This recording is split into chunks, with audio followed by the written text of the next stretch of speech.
this computer. Okay, perfect. Well, welcome everyone. I'm super excited to be a part of this and educate myself on this topic. But I am Brooke. I work with Fusion Academy. I'm the director of outreach for our Sugar Land and our Galleria campuses. We have 81 campuses all over the US, but it's one-to-one personalized education. So every class will be that one teacher to one student. And we have a lot of students that come for a lot of different reasons, ADHD, anxiety, depression, but really to be able to fit those kids and meet them where they're at. So I'm super excited to be here. And yeah, that's it.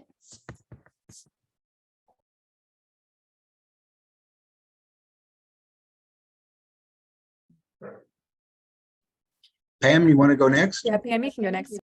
Okay. Sure, I'll go next. I'm Pam Esser. I'm director of ADA Southern Region, the Attention Deficit Disorders Association, SR.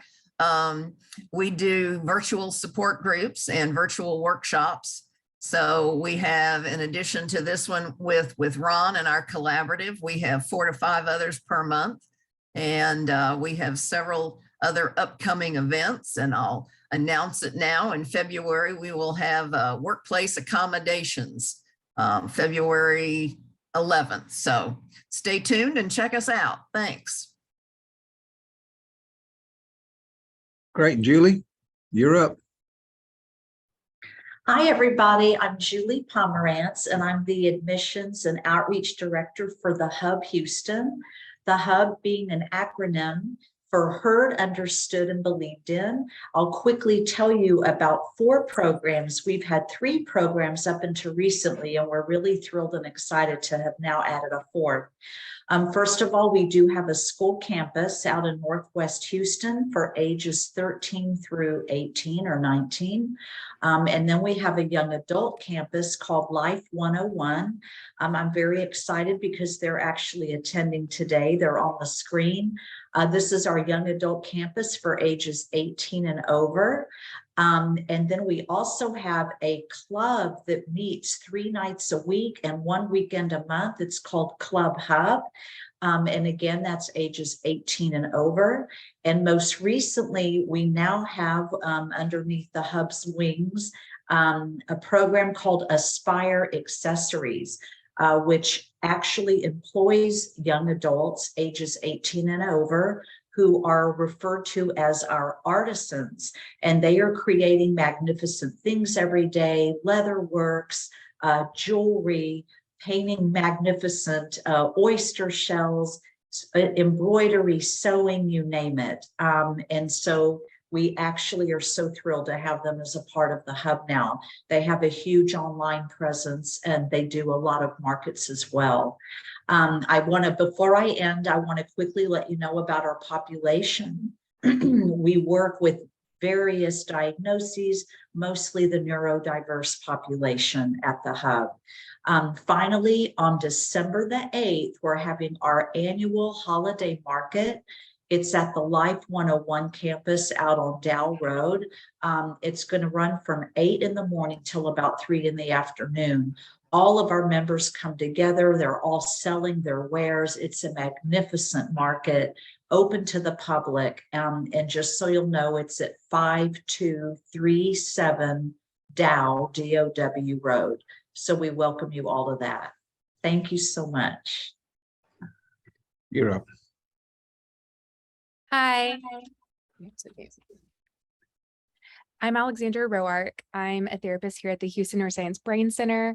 We are a research center, and we also do EEGs to look for neurobiomarkers that could account for symptoms of anxiety, depression, learning disorders, and more. And then we do neurofeedback training to optimize the brain. We also provide talk therapy, photobiomodulation services. Currently, we have a hyperbaric oxygen chamber that we're going to look to start doing research with pretty soon. And so that's a little bit about us. I'm going to pass this over back to Dr. Ron. All right. Welcome, everybody. Can you hear me? All right, good. I just wanted to welcome everybody to this. This is something that I started, topic I started presenting on in the late 2008, 9, and 10. And it was quite a revelation that I came up with early on. And I really appreciate the young people being on this call because, being on this Zoom, because I really want to get this information out to you guys as well. So with that, I'll go ahead and start the recording. I'll start the screen share and get onto my PowerPoint. And hit this one. Okay. Everything we're exposed to affects our brain. Our brains are beautiful instruments for learning, but they are sensitive instruments, especially in children and adolescents, for being damaged by some of the things that we get ourselves exposed to. We were all told when microwaves first came out, the mother said, don't stand in front of the microwave. You know, that stuff is very dangerous. Well, did you know that these cell phones, smartphones now with 5G, the microwaves used to penetrate the brain somewhere about 1.5 inches. These 5G now penetrates the brain up to 3 inches, so all the way to the center of the brain. That's why there is a disclaimer in every cell phone that says don't hold it to your ears, in case you guys didn't know. So there's a lot going on with technology that is we as humans haven't adapted to yet. So that's the start. Now, the precipice for jumping off into this is a wonderful book that's out there, recommended by our pediatric neurologist, Dr. Rusty Turner. If you guys want to take a picture of that, I'll leave it up there for a few seconds, because this is an excellent read, and I highly recommend it for everybody to read. It's just amazing, and he actually knows Victoria and is going to meet with her next week. So he recommended this brain to us. That's why I kind of revamped the whole thing. I really like the way she puts things. So a lot of this study comes from her work and her research. Okay, so, and for you kids out there watching me, young people, this is basically targeted for your parents, but this is something you can look at yourself as well. Is this your child increasingly depressed, starting to be more irritable? And this is not just adolescence. This starts in, I've got a child that came to me yesterday, 10 years old, and just got kicked out of school, suspended from school for 3 days. So increasingly depressed, irritable, isolated, having meltdowns over minor incidents. And that's one of the key things to look at. These meltdowns are really major meltdowns, rage events. Spending less time with friends, prefer to remain in his or her room, because this is not just a male thing. It can be for females as well. Alone. Playing games on the cell phone or computer. Failing nearly every subject in school. And the teacher is very frustrated with them, and because of distractibility and lack of organization.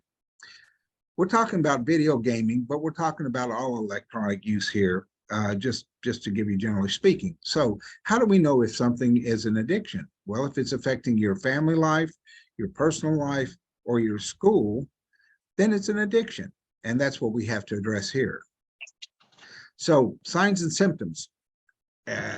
Lying to family members about the amount of time playing games. This first came to light when I was training a young guy in the I guess it was in 2010, 2011. And he was really doing a very good job doing neurofeedback, making great gains during the week. But on Monday, when he came back for his next session, he would be in terrible shape and just not training very well. And he had these big old black rings underneath his eyes. And I said, what are you doing a lot on the weekends? He said, well, I play video games. Well, I had no concept about video games being that damaging at the time, so went more into it. And he was spending 10 to 14 hours a day on the weekends playing games until he basically just got too tired and was exhausted. But in that period of time, what we were doing is, with the neurofeedback, he was undoing during the weekends of his extensive gameplay. And I thought, well, that's just absolutely crazy. So that's when I started looking into this more. Of course, he wasn't being very up forward with any sort of honesty with his parents, because he would wake up in the middle of the night, get his computer and start playing games until, you know, until they come to work, wake him up in the morning. And so this is the type of things that we usually see during the week, is excessive gameplay. A decline in personal hygiene is of course another very vital thing that happens to these kids, is that you know, they look like they just rolled out of bed, and they probably did. Now, how do we know if something is an addiction? If they use it to escape life stressors. A lot of these kids have been under tremendous stress. School is not going as well since COVID hit. They've been required to be on the screen a lot more, not just for fun, but for school. And so they do it. I just got to have a few minutes. I just got to calm down. I just got to let it all go for a little bit, you know, escaping life stressors and using the games to reduce negative moods. Now, I did have some parents that said, when early on in my career here, I said, you know, you might try, you know, not giving them that cell phone or that computer all the time. And they said, you don't understand what I'll have to put up with if I don't. You know, they'll throw these big fits and everything else. And then it's like, well, if they were drinking all your alcohol in the house and they were addicted to alcohol, would you have alcohol so in the house? And they said, of course not. So, and here's the initial steps that we see so many parents, just like this one that was brought into me yesterday. They have their child evaluated by a psychiatrist, treated by a therapist. They're diagnosed first with ADHD, then some of them get a diagnosis of high functioning autism, and then it goes all the way to bipolar disorder, and you know, which is pretty serious. And they start them normally on stimulants. And if stimulants don't seem to work, then they'll go to the non-stimulant class of ADHD medicines, your Strattera and others. And then there is no medicine really for autism. It's just trying to treat the symptoms, most of which are done with SSRIs. And then as their behavior becomes more and more outrageous, like I say, this little child yesterday wouldn't even tell me what he got kicked out of school for. Not that, you know, makes a difference to me, but I was just interested. And, you know, so at that time, when their behavior gets so out of order, they'll hit them with the antipsychotics. And that's terrible to have. I've seen so many children come in on polypharmacy. It's just so sad. Plus the fact that it usually, most of the medications, by the time you get to the third medication, you're using it to treat some of the side effects of the first two. So that's the progression that we usually see. Electronic screen devices, they irritate the brain. We've got electromagnetic frequency and 5G that is everywhere. It's all throughout. You see, I'm wearing my blue light glasses because I'm surrounded by screens all day, and I do everything I can to protect myself. And they do, you know, we're having a lot of children with focal abnormalities, meaning in one spot of their brain. And we just always wonder, well, where, you know, how is that coming to be? Because you would think the irritants would come from all over. If you're looking about the router in a room, or the amount of frequencies that are going through, coming off your computer, it's we just don't understand it yet. This is directly from my pediatric neurologist colleague that I work with, and he's big into this electromagnetic frequency issues, and he's actually working with the World Health Organization now, because in the past 10 years, it's just all over the place. It's just really increased so much, and especially with the 5G. Yeah, we had him do a talk on that earlier, and it's on our YouTube. It's on our website, and they can get access to the YouTube that we put on our website on that. Anything that hyperstimulates the brain is going to cause a reaction in the brain. And I always tell the story, if you took a Idaho potato farm boy and sent him to New York City and traded places with the New York City boy, the Idaho potato farm boy would be overstimulated. It would be too much information coming in too fast. And the New York City boy on the Idaho potato farm would just be bored stiff. So we do adapt to our environments. The problem is it takes 14 generations for the human system to adapt to a new environment.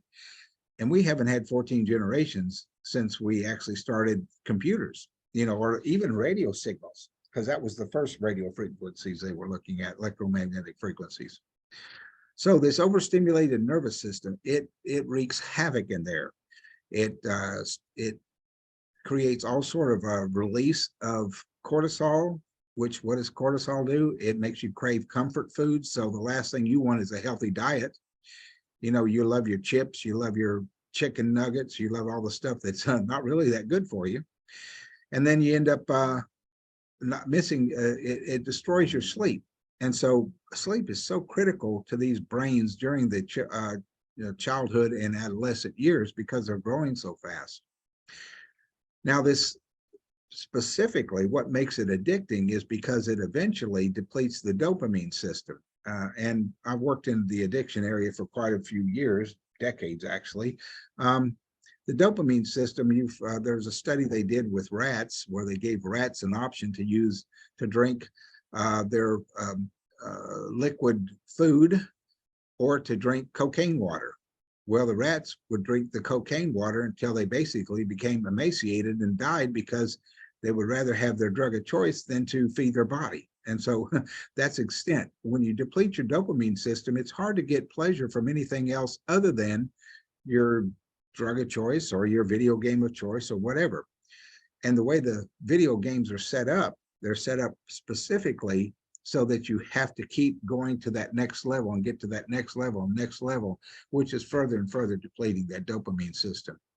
When we work with during neurofeedback, that's what we're actually trying to do, is to reestablish a good dopamine system so that you can get something really positive out of life and not just out of a video game or out of whatever technology you're really hooked on. Now, that being said, not everybody that plays games is going to become addicted.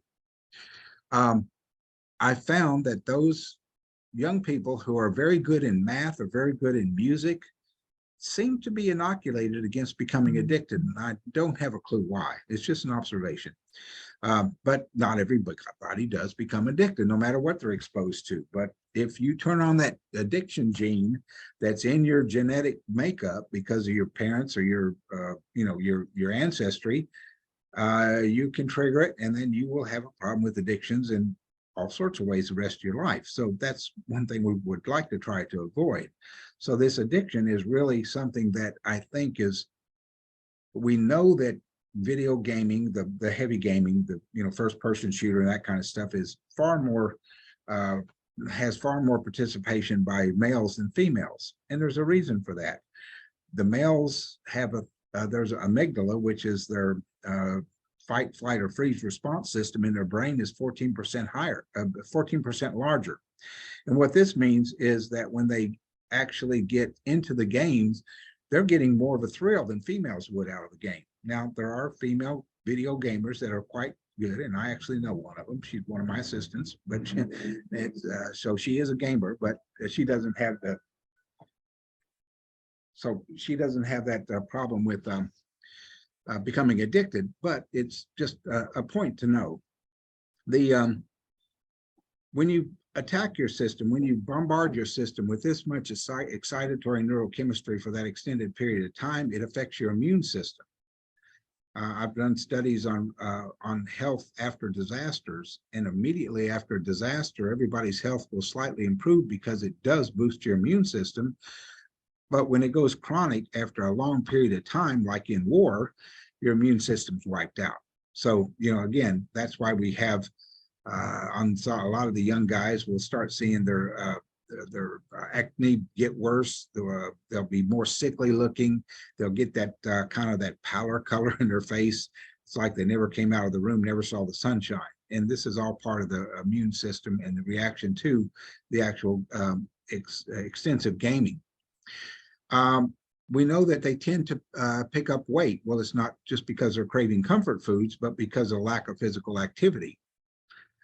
And so that weight gain is all a part of this whole thing that we see that takes that individual from a fully functioning individual and makes them into a life support system for a cyber entity that doesn't exist. That came from a long time ago. How to treat electronic screen addiction. And I'm going to leave a lot of time here for questions and answers, but before we go down that path of psychiatry and therapy, parents and therapists that are out there, this electronic fast is recommended in this book. And I think it's a very valid thing to try. You know, it's a 3-week period. Remove all video games, handheld electronic devices, computers and tablets and cell phones. Now that's kind of hard to do during school because everybody's working on that, you know, working on devices. But if you could limit it to schoolwork and eliminate the, you know, and eliminate from the rest of their time, that could be a way to do it. Now, it's going to be a very difficult and tough time on the parents. It's kind of like a person going through withdrawals. And I have seen withdrawal symptoms happen in young people and young adults as well from stopping cold turkey. But it takes about 3 weeks for them to come and start realizing the extent of how addicted they were to these things. But these fasts that they're talking about, this would be something good during the Christmas break, during the summer break when you're not worried about school. You know, that's why a trip that you could take where there is no internet connection might just be a perfect trip in order to see what life is like without the technology. That's for all of us, not just your children. So I think this is something we all have to remember in this process, is that this is a very difficult thing for us all to ascribe to because we're so connected to our devices. But if it is starting to affect your work, it's starting to affect your school, it's starting to affect your family life, it's starting to affect relationships, it really makes all the difference in the world that you consider this first, because yes, the doctors can diagnose ADHD in these children, no doubt about it. A preliminary study I did back in the early 2000s, you know, we've actually found that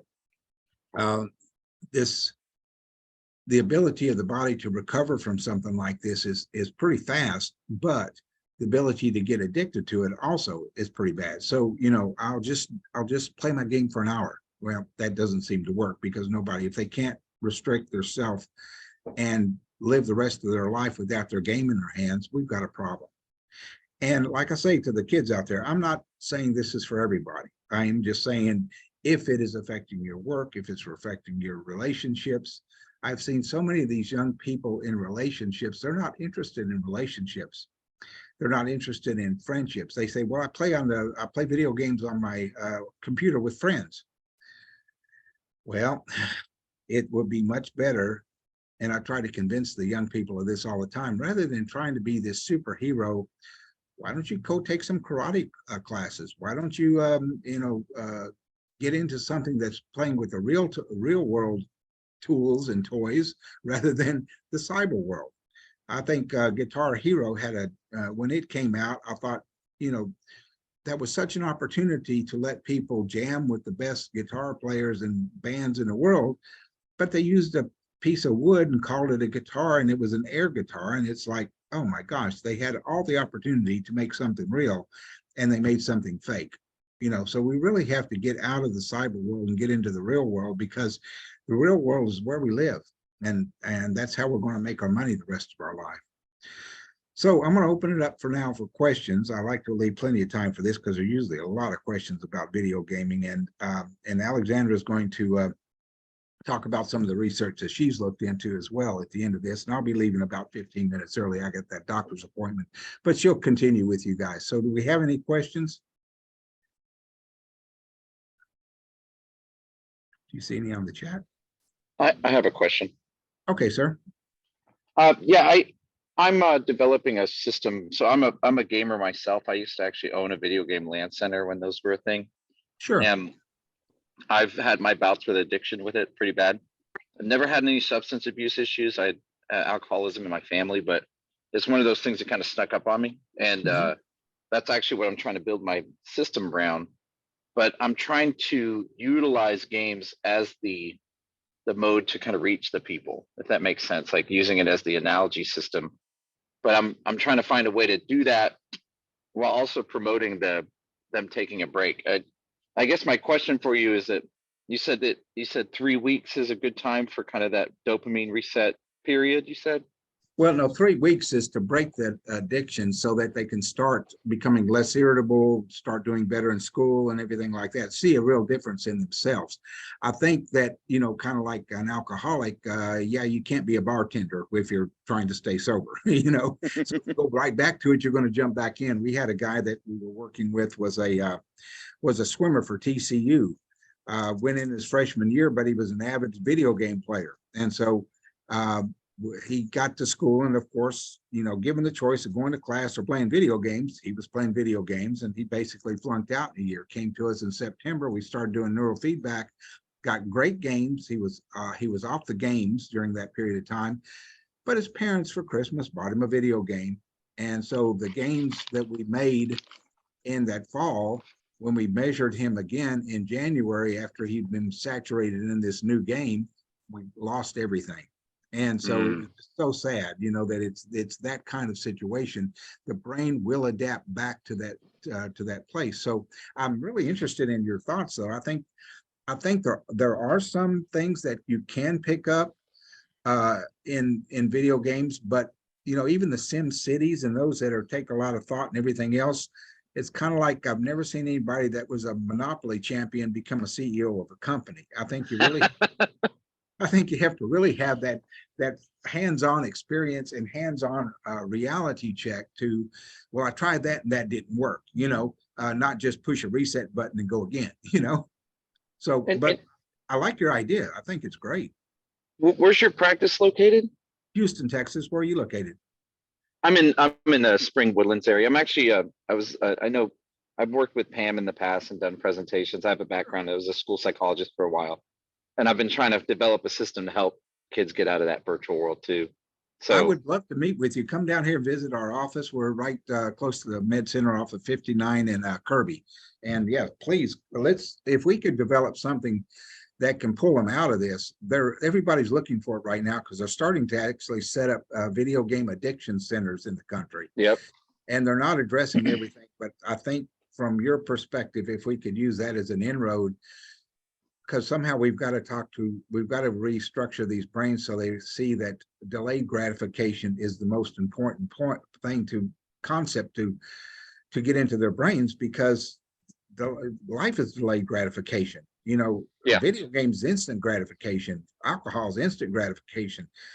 That doesn't work in the long term, though. Yeah, and it's also that the competitive part, I think, has a lot to do with it, at least for me. I used to play a lot of single player games, but as I started to get more hooked on it, I noticed myself attuning more towards competitive games because I don't have a lot of normal competition in my life. And I think that's my outlet for getting one over on other people, because I know there's just a serotonin rush when the brain perceives that it's moved up a rank, and it's all based on ranking, all of it. Right. The whole system of gaming is based on who's the best. So well, I've got quite a history of not video gaming, but I was in the military in Vietnam. Then I became a commercial diver. Then I was into firefighting for 20 years. I retired as a professional firefighter. So I had all the adrenaline rushes I could have, but this was real world stuff, and I think I was feeding off of it. So I know that is addicting. But exactly. But at least I was getting paid for it all, you know. That's true.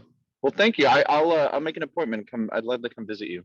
Well, I think that'd be great. Thanks so much for joining us today. And I'm open for anything. We've got to do something to crack into that world, to reclaim this generation of several generations of kids that we're losing right now. I think I did a study in 2012, and the male success rate in college was 50% males, 50% females graduating in 1981. It started a slow decline until 1994 when Mortal Kombat came out, and then it took a deep decline. Now it's 38% graduating males versus females in college. It's because the males are in college in equal numbers, but they just don't walk the stage. And I think that's the teaching the delayed gratification, and it's mostly to the kids that are a little bit socially awkward. I think would have been the doctors and the scientists and the engineers with the little horn rim glasses and the tape on the middle and everything else. They would have been our people out there taking care of us. But now, once they get into the games, they can't crawl out because that's the only place they feel competent. And that's sad, you know? Okay. Which ones? Okay, the hub's got a question? Julie, or is it from the group? Hi, Dr. what's Ron. that? My name's Adrienne. It's from our group at Life 101. Thank you for having us. One Certainly. second. So Jeff, do you want to come up so they can hear you? So my question is, like, if you like, would getting a job involving physical labor be a good way to like deal with a video game addiction? Like working as a dishwasher, things like that. I think it would be very, very boring for you because you're used to a lot of. That's what I do, and it helps me, in my opinion. Does it so- really? Yeah, so I'm wondering if it would work like that for everyone else. I think that's an interesting thing. I have not heard that, but that, you know, it is bringing you out. It's making you work with people. There's a lot of advantages to that. It's delayed gratification because it takes a while to get your job done. So, you know, it's teaching you that. And if it's compensating you with money, then that's a good feedback loop for you to see. I'm just doing it to have something to do other than gaming, because games kind of get boring after a while, and I want something that does not get boring. You know, that word boring is very interesting because in my generation, growing up in the 50s, 60s, and early 70s, we were never bored, but we didn't have games. You know, we were growing up so poor. If we wanted a baseball game, we just had to find a broomstick and a walnut, and we had a game, you know, so we could make stuff happen. We got creative. And I do think because you guys have been brought up on, your entertainment's been provided for you without you having to be creative. And I think the creativity has been thwarted in a lot of you young people, because when you run up against the problem, it's like, what do we do? If you can't buy another one to fix it, you just don't know what to do with that. So I think that's the part, and maybe by working some sort of manual labor, I think it gives you ways to come up with solutions to get something done. No matter what that job is, you're going to have to figure out ways to do it better, do it faster, make more money for less time, all that kind of stuff. And it's not that you guys don't have the brains for it. You just haven't been exposed to getting creative with solutions. I think that's the biggest thing. But I like your concept. I like your idea. What do your classmates think about that? Have they tried that? We have one more question. Is that okay? That's perfect. Yes. Dr. Swatzyna, right? Dr. Ron, that's fine. Sure. Okay, so my name is Siddhar, and I have always been fascinated. I've always been fascinated by games. As when I was like growing up as a kid and all the way up here. I like open world games, and I like games that really tie into strategies, like choices, what we should do next, and all of those important sequential steps. I just have the insight of what cybersecurity offers to the world when it comes to like people who like games as much. So if I were to choose like a say option of pursuing as a video game developer, working in the cybersecurity field, which side would I want to take to do well in my career? Would I take the gaming world where I just apply the concepts I learned from the games I play and apply to the real world? Or do I just stick to what is as like what the field of cybersecurity offers and just follow from there instead of playing the game set? Well, I like your thought of taking something that you're doing and finding a way to make money with it. Really do. And cybersecurity is so critical now. You talk about a game. Now that's a video game of cybersecurity. How do we protect ourselves from those guys that are trying to hack in and get all of our information? But I do find that there is a difference between you guys that are just hardcore video game players and you guys that are really thinking more like programmers. How can I make this work? How does that work on the computer? And that's two different mindsets completely. And I think that's something that, if you're going into that, a computer science degree is critical. We can't do it without the computer science degree. And then you'll learn programming. But on top of that, if you had another major, like another one of my guys did, he took a computer science course and he got a dual major at Wake Forest, and he wasn't going to finish his computer science course, but his other primary was economics. And I said, with economics, and you got a computer science, you will not be programming, you'll be running the programmers. So again, that whole concept, are you the one to tear into the computer and figure out how to program it in such a way that you can find these or spot these or put little traps for these cyber people that are trying to invade everybody's computers? Or are you the one that says, I want the big picture. I don't want to do the nuts and bolts. Do you want to build the engine or do you want to race the car? You know, kind of like if you get that in your mind. But a person who races a car has to know about the operation of the engine, but not necessarily the one that's doing the nuts and bolts. So cybersecurity, you could do a dual career in computer science and something in, you know, that would be related to identifying the underlying motivations of criminals, you know, that kind of stuff. And then that would be a combination. It would be a video game the rest of your life that you can make a lot of money off of. So I like the way you're thinking. Absolutely. Thank you so much for your time. Sure, certainly. Somebody's made a really good point. Sensory wise, instead of how that comment here about water can also be a regulatory sensory, so that it can be beneficial because it's soothing at the same time you're doing it. I'm a water person myself. I was a commercial diver. I love water, and so maybe that is one of the parts that kind of can help you connect as well. So that's a good point. All right. So anybody else have questions? Any of the staff there? Christy, you're just sitting there awful quiet. Well, I was going to make a point. I'm Christy, everyone. I kind of have a similar position as Dr. Ron, but I'm in the North Dallas area at the Biofeedback Education and Training Center. We do a lot of the same stuff as Dr. Ron's clinic, except we don't do the research. So it's all clinical QEEG, such like that. But I was thinking about the gentleman that was just asking a question from the hub. And one of the things that I was thinking about, you know, back to the beginning with what Dr. Ron was saying is, you know, it's easy to get addicted, but not everyone actually gets addicted from the gaming. And so, you know, there's this whole epidemic of lack of sleep. And so, you know, you have an addiction if it's interfering with the quality of life. And so y'all were asking some questions about, you know, what kind of career, you know, should I choose? And if gaming's interfering with your sleep, if it's interfering with your ability to acclimate into the world and talk with other people, then you probably, you know, have an addiction. And if you're trying to decide with a career, if you think that career is going to, you know, continue with an addictive behavior, then it would be smart to implement some strategies into your life to help with the addictive type behavior. And so that's going to be some sleep strategies and some strategies to like the taking a 3-week hiatus, you know, maybe getting off your phone, your iPad, all the electronics for a few weeks and kind of resetting yourself, if that makes sense. So I was just thinking about some things like that, because I think there's a huge, not only is there an electronic epidemic, but there's a huge lack of sleep epidemic, which is just, you know, perpetuating the whole issue.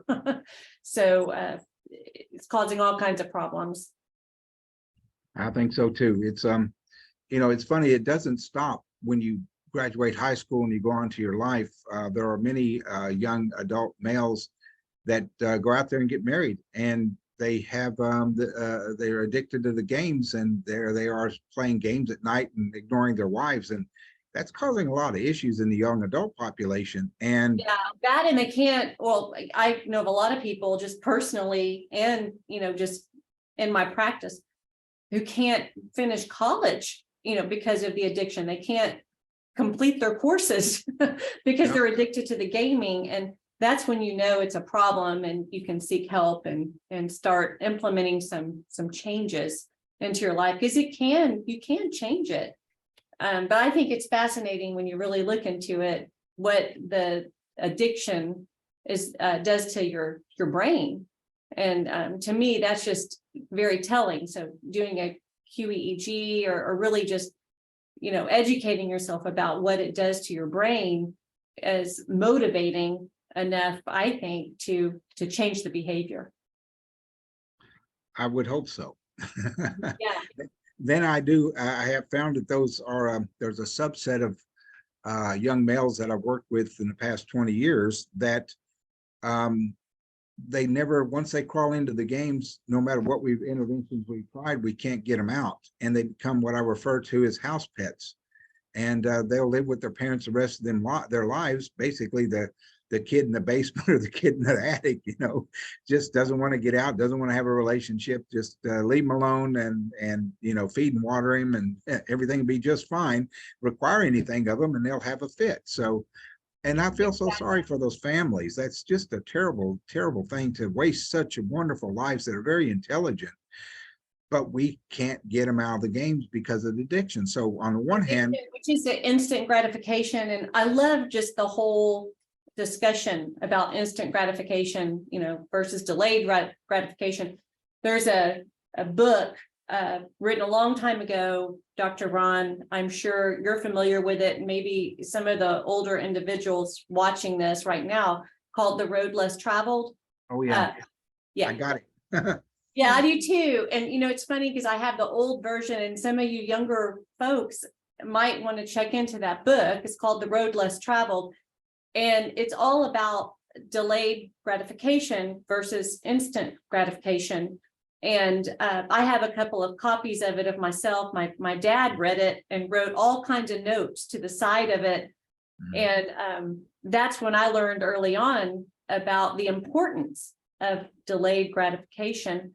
And it really just, delayed gratification is the answer. If you delay it, you'll just be happier in the outcome. Because if you're used to the instant gratification, it really does, it causes the addiction and it changes your brain and it affects your life in a negative way. And that there's a sequel to that called Further Along the Road Less Traveled. Yes. And it's a good book as well. And the delayed gratification concept is the one part that I think we're losing in our generation. And the appreciation of that, learning to play the guitar, learning to play the piano, takes a long time to be very good at it. That 10,000 hour concept, but truly, avoidance coping is instant gratification. It's easy to do, but it has cost. And approach coping is delayed gratification. It takes you a long time to do it, but the benefits far outweigh anything else that you could do. So it is a concept I think that I would love to teach young people. And maybe that's with that, what was Jeremy, to come visit, and let's try to see if there's a way we can filter in delayed gratification into this new concept he's got with this way to get people out of the games. That's the key. You're right. That's the one underlying key, is if it's easy and handed to you, it's never going to be fun. It's never going to last. But if you have to work hard for it, you're really proud of it then, because you've accomplished something. Yes. So I'm going to turn this over to Alexandra and I'll let her take it. And I'm sorry, guys, but and she'll tell you about next month what we've come up with that. Hello, everyone.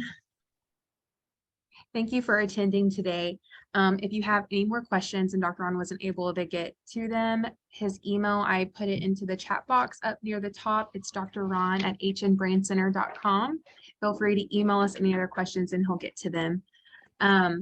Also, our next webinar will be in December. We're still trying to figure out a date that would work best for everyone, if we should do it early on or on the regular time, the 3rd of December, but it is going to be on the topic of autism research, which if you attended our last webinar, there was a lot of discussion, a lot of questions. And so we want to dive into that topic even more. And so if you want to keep in contact with that to see whenever we're going to have it, we will send out follow-up emails today with the recording and with the information of the next webinar. And then you can also follow us on our Instagram, HN Brain Center, to keep updated on all of our events. So, well, any last questions or comments? Sorry. Hi, my name is Janella G. I'm a children's therapist at the Attachment and Trauma Center of Houston.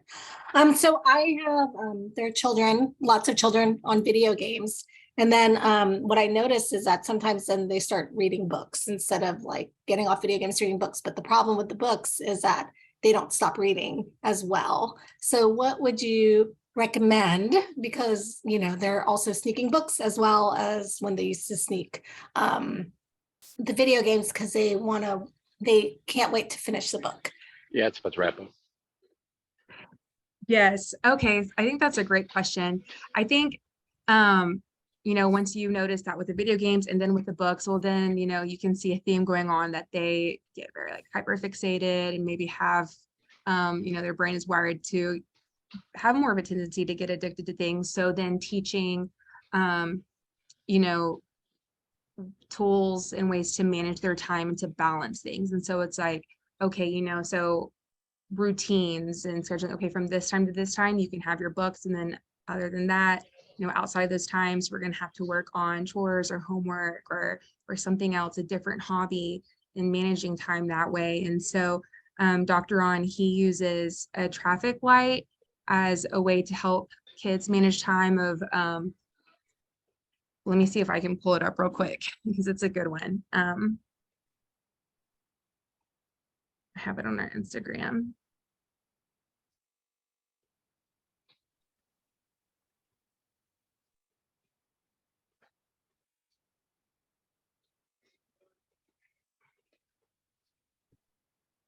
So it looks like this. You can find it on our Instagram, but it says the stop sign, conceptualizing prioritization.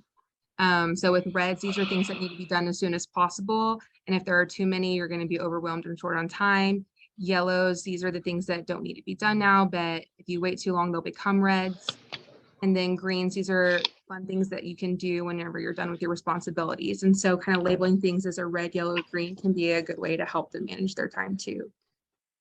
Does anyone else have any other suggestions or ideas?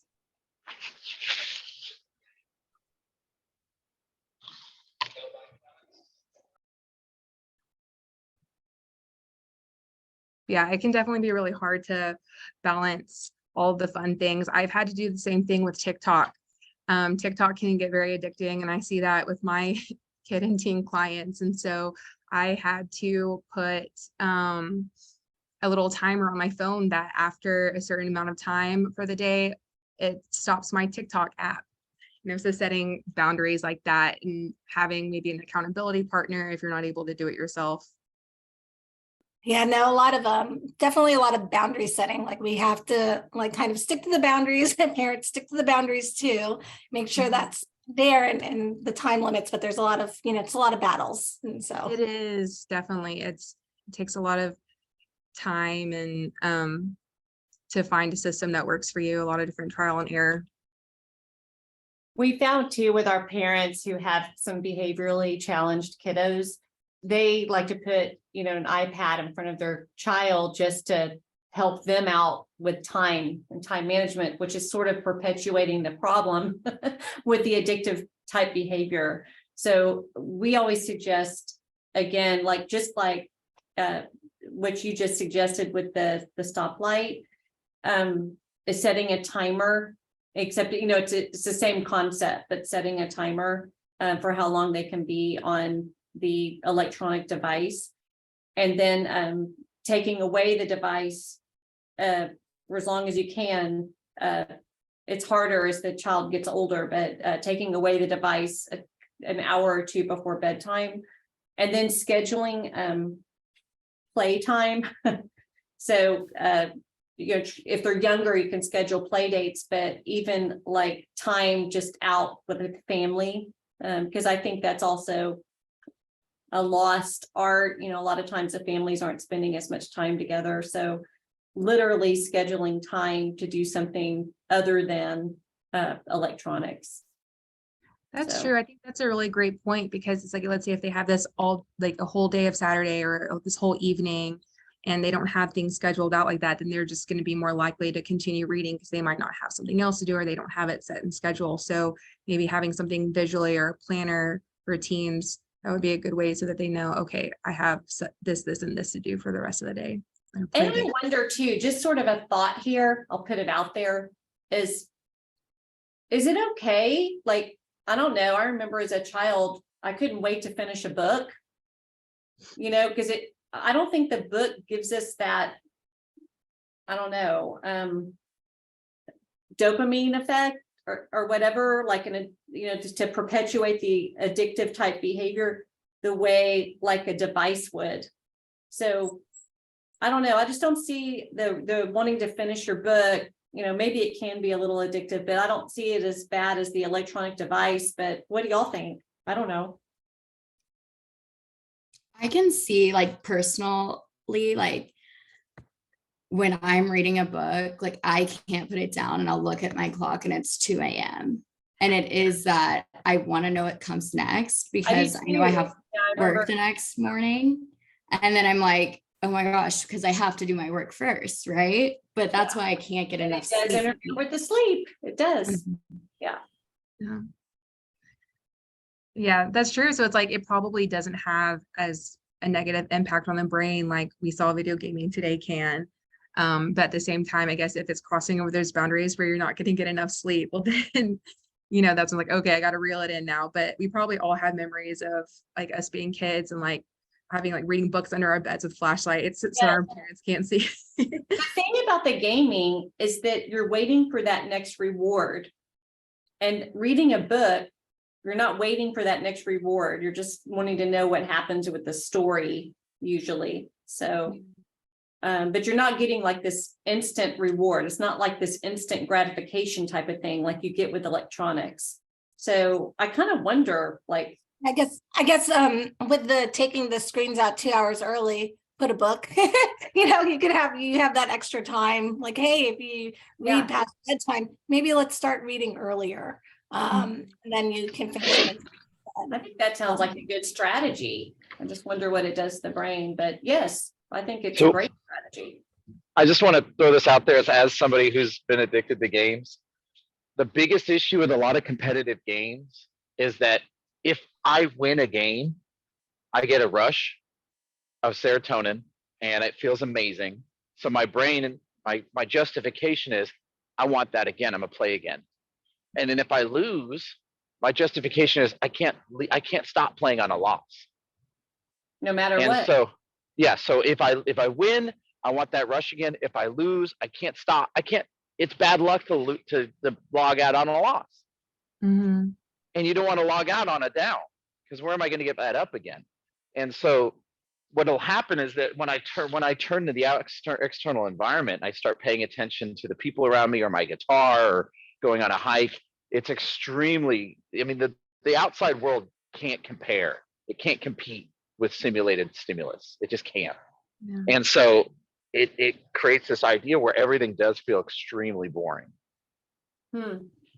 Yeah. And that makes me like remember questions that I often get from parents and I am curious about is they'll say like, well, what about certain games like Minecraft? Are those different because it's not keeping your active attention like a shooter game would or a fighting game where you're having like, you can't look away for 1 second. So I don't know if anyone is familiar. I would say, yeah, it's a big difference because I don't play those types of games. I'm a shooter, like fighting game type person. Mm-hmm. And so that's a very different.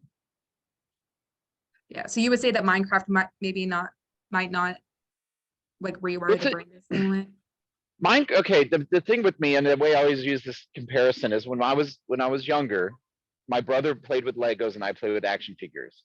So he likes games like Minecraft and I like shooters. I don't know if that's correlated, but it's kind of that idea.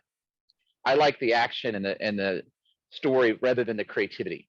Now, there is a lot of research. There's actually training programs based around teaching kids in a simulated Minecraft environment. So Minecraft does have a lot of benefits, but again, if you're choosing Minecraft over socialization, it's not going to be good, but it is far less. You can walk away from Minecraft a lot easier than you can from like Call of Duty. Yeah.